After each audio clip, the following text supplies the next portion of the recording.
Okay, today we discuss the last topic of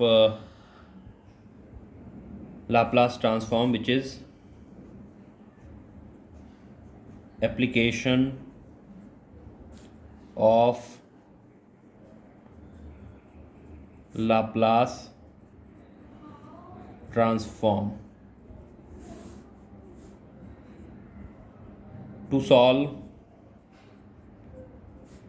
ODE ordinary differential equation. सबसे पहले हम ordinary differential equation को solve करने में किस तरह से लाप्लास ट्रांसफॉर्मेशन का यूज़ होगा ये डिस्कस करेंगे। यहाँ पर सबसे इम्पॉर्टेंट पार्ट जो है, मैंने इससे पहले भी डिस्कस किया था कि जो हम लोग लाप्लास ट्रांसफॉर्म ऑफ डेरिवेटिव पढ़ते थे उसमें क्या स्टेटमेंट होता था, याद करिए कि if Laplace of F T equals to f of p, then Laplace of f dash t will be Laplace transform of derivative pfp minus f of 0। ये रिजल्ट होता था। इसी तरह से अगर डबल डेरिवेटिव की बात करते थे तो ये P square F P minus P F zero minus F dash zero, ये रिज़ल्ट हमें मिलता था। और इसी कंटिन्यूएशन में अगर हम चलेंगे तो अगर मैं एक थर्ड डेरिवेटिव की और बात कर लूँ तो ये P cube F P minus P square F zero minus P F dash zero minus F double dash zero. तो ये फॉर्मूला जो है लाप्लास ट्रांसफॉर्म ऑफ डेरिवेटिव, ये यूज़ होगा इन क्वेश्चन को सॉल्व करने में। जैसे अगर मैं एक क्वेश्चन लूँ, solve D two Y upon D X square minus 5 dy by dx प्लस 6y equals to 0 with y at x 0 equals to 0 and y dash 0 equals to 1। So these are the conditions. और ये हमेशा Laplace equation को जब हम Laplace equation से जब हम ODE सॉल्व करेंगे तो ये कंडीशंस हमें कुछ ना कुछ ज़रूर दी गई होंगी। by using Laplace transform। Otherwise हम इसको अगर हमें केवल सॉल्व करना होता तो जो CFPI हम लोगों ने डिफरेंशियल इक्वेशंस में पढ़े थे रूल, राइट हैंड साइड 0 है तो केवल CF निकाल कर इसको कॉम्प्लीमेंट्री फंक्शन निकाल के हम इसको सॉल्व कर सकते थे। ये लास्ट सेमेस्टर में पढ़ा हुए हैं चीज़ें। तो अभी फ़िलहाल हमने इसको रीराइट कर लिया, like D square minus 5d plus 6y equals to 0। If we take Laplace transform on both sides, taking Laplace transform of both sides, we get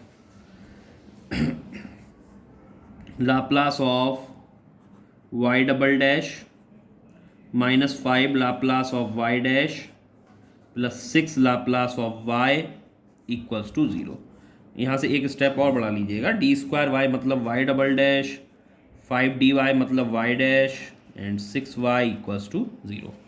इसका जब हम लोग लाप्लास ट्रांसफॉर्म लेंगे बोथ साइड तो आपको ये मिल जाएगा। और अभी आपको जो मैंने ऊपर इससे पहले फॉर्मूले लिखवाए हैं, ये देखिए Laplace of F double dash T, तो फंक्शन यहाँ पर y है, एक ही मीनिंग है, t का फंक्शन ना होकर x का फंक्शन है। तो आप अगर फॉर्मूला लिखेंगे तो ये P square F of P मतलब लाप्लास ऑफ एफ टी यानी लाप्लास ऑफ एफ एक्स।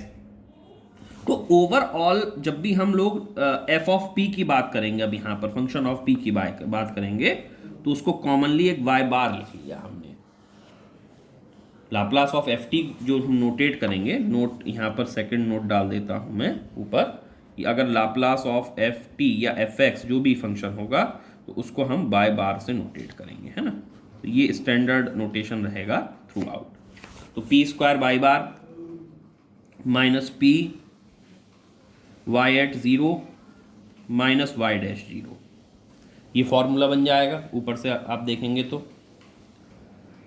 इसी तरह से जब अगले वाले टर्म पर आएंगे, लाप्लास ऑफ वाई डैश पर आएंगे, तो p by bar minus P Y at zero, और 6 लाप्लास ऑफ वाई है तो ये 6 बाय बार हो गया 0।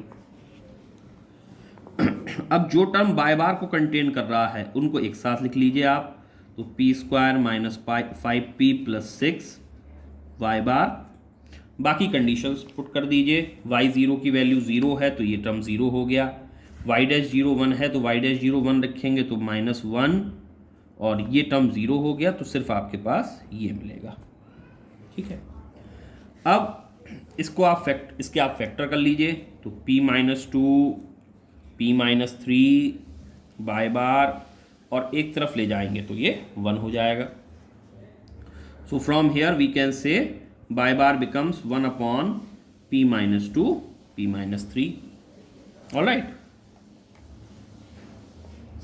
इसको अब आप पार्शियल फ्रैक्शन से सॉल्व कर सकते हैं। अच्छा, y बार का मतलब क्या था? Laplace of y, Laplace of y। इसके जब हम पार्शियल फ्रैक्शन करेंगे तो ये बता चुका हूं मैं, because they are linear factors. तो सबसे पहला जो टर्म है फैक्टर है उसको आप हाइड कर लीजिए, और p की जगह जब हम 2 रखेंगे तो 1 अपॉन 2 माइनस 3 दैट इज -1, तो a की वैल्यू -1 हो जाएगी। इसी तरह से जब 3 रखेंगे, दूसरे वाले इस फैक्टर के लिए 3 रखेंगे तो 3 minus 2 1, 1 upon 1 is 1, we get 1 upon p minus this is 2, p minus 2 and p minus 3। So from here y becomes, y की अगर हम बात करेंगे तो लाप्लास इधर जाके लाप्लास इनवर्स हो जाएगा। So Laplace inverse 1 upon p minus 2 plus Laplace inverse 1 upon p minus 3। So finally जो आंसर हो गया वो कितना हो गया? दिस इम्प्लाइज इज, छोटा लिख देता हूं मैं, y equals to 1 upon p minus 2 का Laplace inverse e to the power 2t, तो minus e to the power 2t plus इसका e to the power 3t। So this is the final answer. अब हम इन्हीं questions में, मतलब जो भी मैंने क्वेश्चन लिया था उसमें वेरिएशन क्या कर सकते थे, ध्यान दें। जैसे इस क्वेश्चन में जो कंडीशन हमने ली है, पहले तो एक क्वेश्चन को अगर हम देखें, डिजिट पर ध्यान ना देकर इसके प्रॉपर एक पूरा उसको अगर ओवरऑल देखें तो यहाँ पर राइट हैंड साइड 0 है, और एक क्वाड्रेटिक इक्वेशन दे रखी है आपको, क्वाड्रेटिक फॉर्म की। कंडीशन में एक वैल्यू 0 है और दूसरी वैल्यू कोई नंबर दिया गया है, कोई भी नंबर। अब अगर हम कुछ वेरिएशन सोचें राइट हैंड साइड 0 को ही रखते हुए, तो क्या क्या बन सकते हैं? 2 कंडीशन, क्वाड्रेटिक है तो 2 कंडीशन चाहिए हमें, तो 2 कंडीशन आप में क्या हो सकती हैं कि दोनों 0 हों। लेकिन अगर दोनों कंडीशन 0 होंगी तो ऐसी इक्वेशन का आंसर हमें नहीं मिलने वाला। फिर और क्या हो सकता है? अगर 0 और एक कंडीशन तो हमने ले ही ली, तीसरी कंडीशन क्या हो सकती है कि यहां पर कोई 0 के अलावा कोई वैल्यू हो और ये वैल्यू 0 हो, और चौथी कंडीशन हो सकती है कि दोनों ही 0 ना हो। तो ये पॉसिबिलिटीज बन सकती है। तो for same question, note, for same question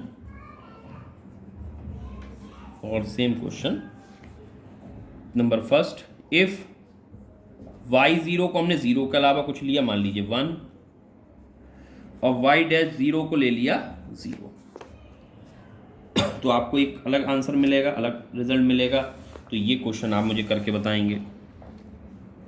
second, और क्या हो सकता था? मैं बताया था कि दोनों वैल्यू 0 ना हो, तो मान लीजिए इफ y0 जो है ये 1 है और y डैश 0 -1 ले लेते हैं, चलिए इस बार। तो ये क्वेश्चन 2 आप करके दिखाएंगे। अच्छा, थर्ड अगर मैं आपसे कहूँ, यहाँ पर मैं मार्क कर देता हूँ, स्पेशली मार्क कर दिया मैंने, कि अगर दोनों वैल्यू 0 हो जाएं तो आपको इसका सोल्यूशन नहीं मिलेगा। ये चीज़ भी आप करके देखिए, हो सके तो इसको CFPI से करके देखिए, वहाँ से ज़्यादा समझ में आएगा कि मैं जो कहना चाह रहा हूँ उसका क्या मतलब है। कभी नेक्स्ट उसमें हम इसको अगर कोई पूछना चाहे तो मुझसे पूछ भी सकता है कि इसको ये वाली चीज़ जो है वो CFPI से अगर करेंगे तो वहाँ पर क्या ऐसी प्रॉब्लम आएगी कि जिसकी वजह से रिजल्ट जो है वो एग्जिस्ट नहीं कर रहा होगा। यहाँ से तो बड़ा सिंपल सा समझ में आ जाएगा कि एग्जिस्ट नहीं करेगा भाई, बट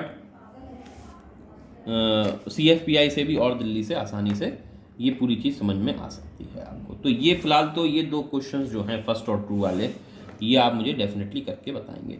अब मैं अगला क्वेश्चन उठाता हूँ। Next question, d² - 5d + 6y e⁻t। यहाँ पर राइट हैंड साइड मैंने जीरो ना रखकर कोई फंक्शन ले लिया, और पहला फंक्शन हमने क्या लिया, e⁻t। अब देखिए यहाँ पर भी वेरिएशंस बहुत सारे हो सकते हैं।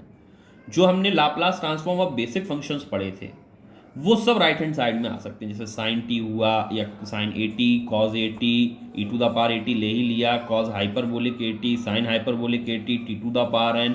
तो वो सारे फंक्शंस राइट हैंड साइड में फिर से आ सकते हैं, और उन्हीं चारों कंडीशन के साथ आ सकते हैं कि जैसे अभी मैंने एक कंडीशन ली कि दोनों वैल्यू जीरो हो, यहाँ पर आंसर मिलेगा ये दोनों वैल्यू जीरो। अगर राइट हैंड साइड जीरो है तो आंसर इसका एग्जिस्ट नहीं करेगा। तो ये शॉर्ट क्वेश्चन कॉम्पिटिटिव एग्जाम में ऐसे क्वेश्चंस जरूर मिलते हैं। तो सॉल्यूशन इसको जल्दी से अगर हम देखें तो y∬ -5y' + 6y = e⁻t। Both side Laplace ले लीजिए, तो 5 Laplace of y', 6 Laplace of y = Laplace of e⁻t। Formula put करें तो p² y बार -py 0 -y' 0 -5 p बाय बार -y@ 0 और 6 लाप्लास y मतलब 6 बाय बार, और e⁻t का लाप्लास 1/p-1। कंडीशन को अगर देखें तो y 0 0 है, y' 0 0 है, इस वजह से ये सब कुछ नहीं मिलेगा। जो y बार के संग वैल्यूज आ रही हैं सिर्फ वो हमें मिलेंगी। तो p² - 5p + 6 y बार 1/p-1। इसके फैक्टर अभी हमने देखे थे, p-2 p-3 हैं 1/p-1। तो इस तरह से y बार कितना आ गया, 1/p-1 p-2 p-3, ये आ गया y bar. So y becomes Laplace inverse of these. तो ये लीनियर फैक्टर्स हैं, इनको करना बहुत मुश्किल नहीं है, समझ लेते हैं। लाप्लास इनवर्स, जैसे पहला फैक्टर p-1 है तो इसको आप हाइड कर लीजिए और p की जगह 1 रख दीजिए। 1 - 2 1 - 3, 1 - 2 -1, यहाँ से -2 मिलेगा, माइनस माइनस प्लस, और a की वैल्यू आ जाएगी 1/2 p-1। फिर p की जगह 2 रखिए तो ये 1, और यहाँ से -1 तो -1 मिला। फिर 3 रखेंगे तो 3 - 1 2, ये 1 तो +1/2। ठीक है, 1 रखने से ठीक है, तो ये वैल्यू आपको मिल जाएगी। तो आंसर भी अब आपको समझ में आ गया होगा कि भाई जब सेपरेट करेंगे तो 1/2 और इसका लाप्लास इन्वर्स e⁻t, इसका लाप्लास इन्वर्स e⁻2t, और इसका लाप्लास इन्वर्स e⁻3t। तो ये इस तरह से आपको आंसर मिल जाएगा, ये आपको फाइनल आंसर मिल जाएगा। ठीक है, अब सेम क्वेश्चन में फिर से हम वो कंडीशंस के भी बात जोड़ दे सकते हैं। अब चारों कंडीशन ना देकर एक मान लीजिए, मैंने आपको समझने में आसानी हो जाएगी कि अभी वाले for same question,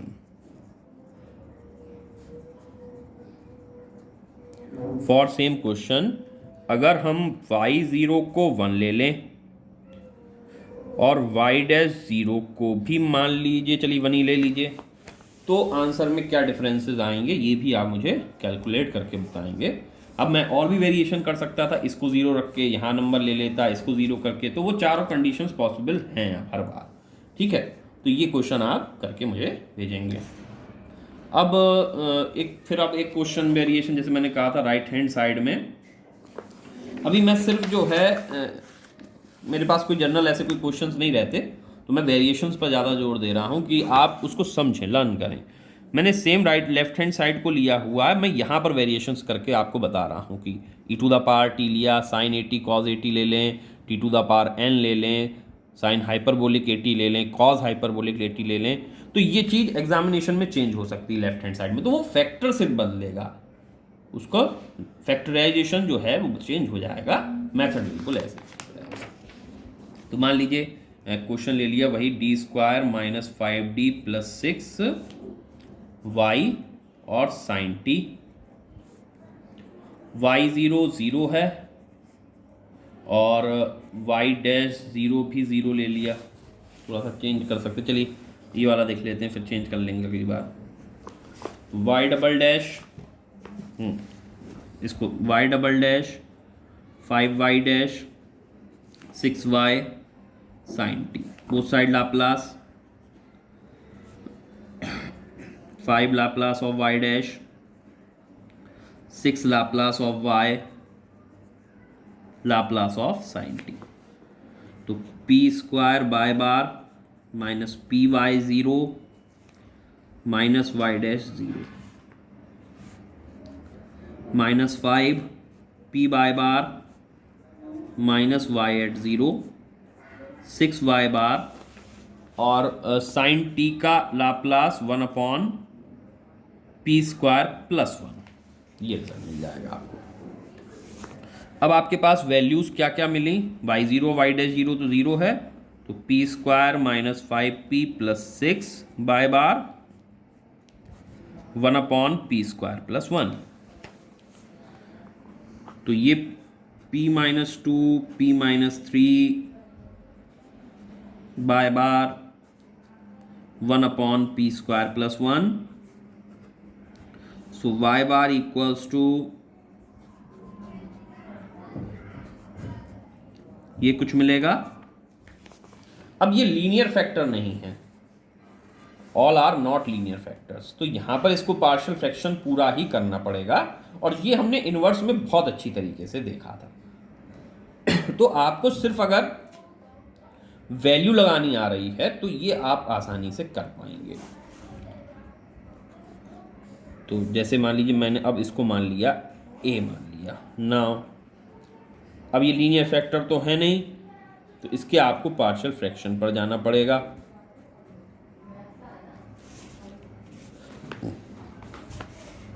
a upon p minus 2 p upon p minus 3, और ये क्या हो जाएगा cp plus d upon p square plus 1। Now we have to find the values of a b c d, तो ये आप ए बी सी डी की values निकाल लेंगे जैसे भी, और आपको ये रिजल्ट्स मिल जाएगा। तो ये हम लोग इन्वर्स में ऑलरेडी देख चुके हैं, तो मुझे लग नहीं रहा कि इसको आगे फर्दर सॉल्व करने की ज़रूरत है। फिर भी अगर आपको लगता है तो आप मुझे इसको पूछ लीजिए, हम आसानी से इसको कर पाएंगे। ठीक है, तो यहाँ पर मैं आगे आपको इसको प्रोसीड करने को बोलूँगा कि आप इसको ए बी सी डी की वैल्यूज़ निकालिए, ए बी सी डी जो भी आए यहाँ पर रखिए आप, और रिज़ल्ट को बिल्कुल वैसे ही निकालिए जैसे हम इन्वर्स में को निकालते थे। एक तरफ रख दीजिए, वाई कैलकुलेट हो जाएगा। हाँ, आंसर मैं इसको आपको ज़रूर मेंशन कर देता हूँ कि what we get the result. So answer is y equals to 1/10 cos t plus sin t minus 1/5 e to the power 2t plus 1/10 e to the power 3t. So we get this result. Next important question is, this is very important question, d square plus 9y equals to cos 2t. The conditions are y0 equals to 1 and y at pi by 2 equals to -1। यहाँ पर अगर आप ध्यान से देखें तो पिछले questions और इस क्वेश्चन में डिफरेंस क्या है कि यहाँ पर कंडीशन y डैश 0 ना देकर y की वैल्यू π/2 पर -1 दे दी गई, मतलब y डैश 0 भी अननोन है। और तो इस क्वेश्चन को सॉल्व करने के लिए y double dash plus 9y cos 2t आ जाएगा, और अगर बोथ साइड लाप्लास ले लें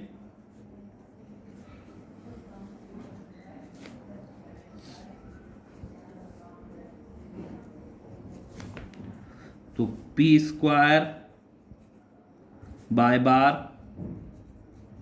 minus P Y at 0 minus Y dash 0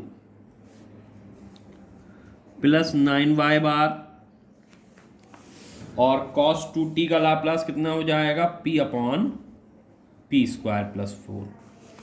अब आप कंडीशन यूज करिए। सबसे पहले y बार एक तरफ ले लें,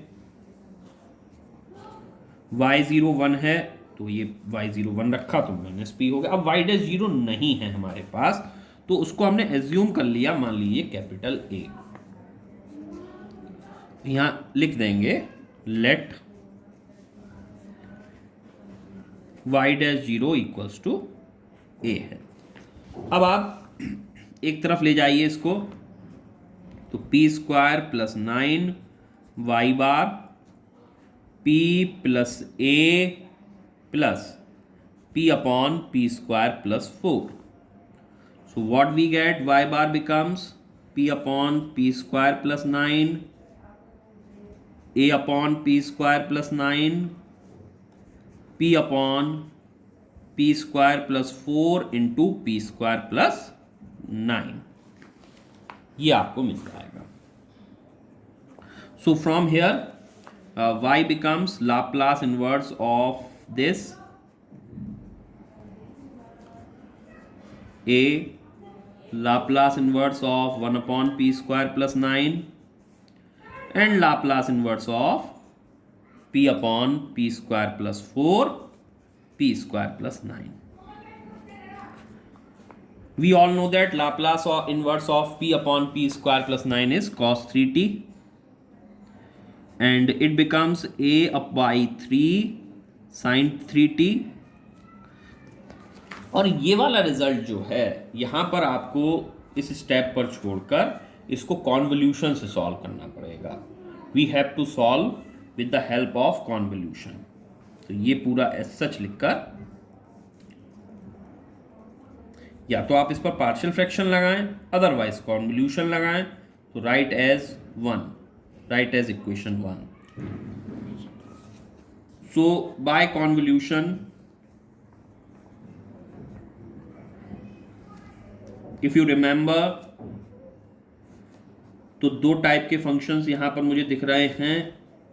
सबसे पहले अगर मैं p upon P square plus 4 लूंगा तो उसका लाप्लास इनवर्स cos 2t होगा, और अगला 1 अपॉन पी स्क्वायर प्लस 9 लूंगा तो उसका लाप्लास इनवर्स 1/3 sin 3t होगा। तो कॉज ए साइन बी वाला फॉर्मूला जब हम लगाएंगे, ऐसे मैंने कई क्वेश्चंस आपको कॉन्वोल्यूशन में कराए थे, तो ये डायरेक्ट रिजल्ट मैं यूज कर रहा हूं, आपको ये पूरा कॉन्वोल्यूशन से सॉल्व करना पड़ेगा।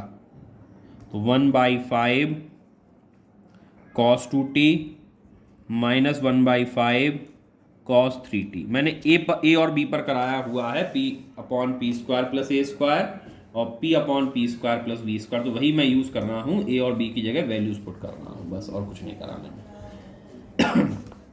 सो फ्रॉम 1, तो एग्जामिनेशन में ये नहीं कि आप एज इट डायरेक्ट लिख के आएंगे, आपको ये कॉन्वोल्यूशन से पूरा सॉल्व करना पड़ेगा।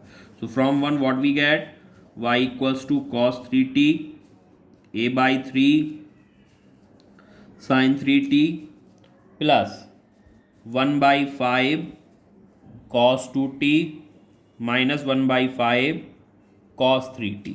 So what we get, cos 3t 1 minus 1/5, that is 4/5.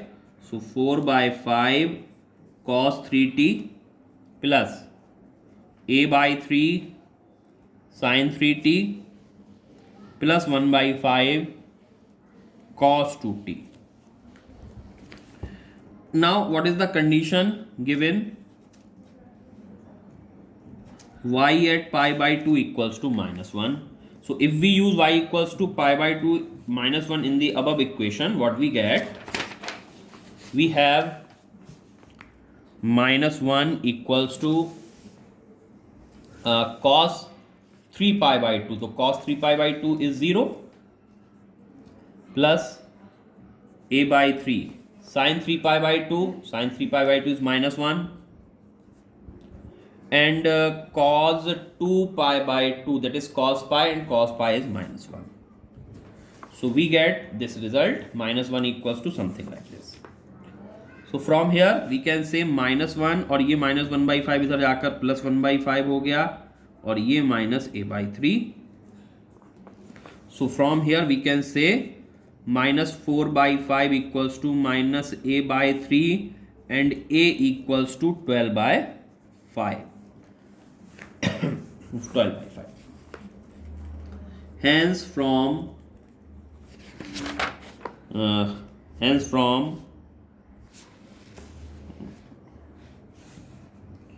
write as equation number 2.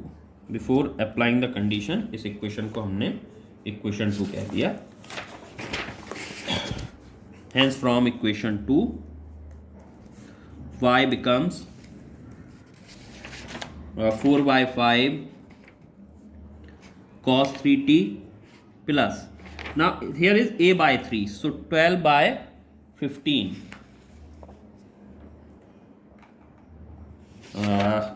a/3, yes, 12/15 sin 3t 1/5 cos 2t. थोड़ा सिंप्लीफाई कर लीजिए. y equals to 4/5 cos 3t and 12/15, that is 4/5 sin 3t plus 1/5 cos 2t. So this is the final answer of this question.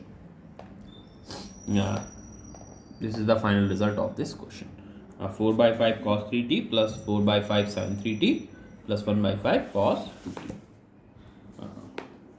No, sorry. Here I write something wrong. This is not the result. 4/5 नहीं होगा, वो 12/15 होगा. Right. This is the 12/15 sin 3t plus 1/5 cos 2t. This is the final result. ये गलती से 4/5 कुछ और सोच रहा था मैं, तो ये 4/5 ना होकर 12/15 ही होगा. ठीक है. अब नेक्स्ट अगर हम इन्हीं क्वेश्चंस की बात करें तो बस आपको थोड़ा सा ये कुछ एक्सरसाइजेस के क्वेश्चंस और करने पड़ सकते हैं. बाकी जो भी वेरिएशंस हैं वो सारे हो चुके हैं. तो असाइनमेंट में मैं वो क्वेश्चंस या नेक्स्ट उस पर क्वेश्चंस को पुट कर दूंगा थोड़े बहुत. जैसे अभी मैं थोड़ा लिख देता हूँ एक्सरसाइज के तौर पर, प्रैक्टिस के तौर पर आप इनको कर सकते हैं. Solve y double dash -9y t to the power t. y 0 0 y dash 0 भी 0 लिया मैंने. सेकंड क्वेश्चन की अगर हम बात करें तो y double dash plus 2y dash plus y 2 sin t. y 0 0 y dash 0 equals to -1. तो ये क्वेश्चंस में एक क्वेश्चन की बात और कर लें अगर, तो y double dash plus 2y dash plus y e to the power -t sin t y 0 1 y dash 0 -1. तो यहाँ पर अगर हम इनकी बात करें तो ये फर्स्ट ट्रांसलेशन भी लगेगा. पहले sin t लगाएंगे, उसके बाद फर्स्ट ट्रांसलेशन लगाएंगे, फिर आप अगले मेथड्स पर इसको आएंगे और तब हम इसको प्रॉपरली कर पाएंगे. इसी तरह से यहाँ पर भी आप फर्स्ट ट्रांसलेशन लगा सकते हैं. t का लाप्लास 1/p, तो और e to the power t है तो 1/p -1 हो जाएगा ये. ठीक है. इसी तरह से sin t वाला है तो ये 1/p² + 1, और फिर फर्स्ट ट्रांसलेशन लगाएंगे तो p की जगह p + 1 हो जाएगा. और इस तरह से हम इसके क्वेश्चंस को आगे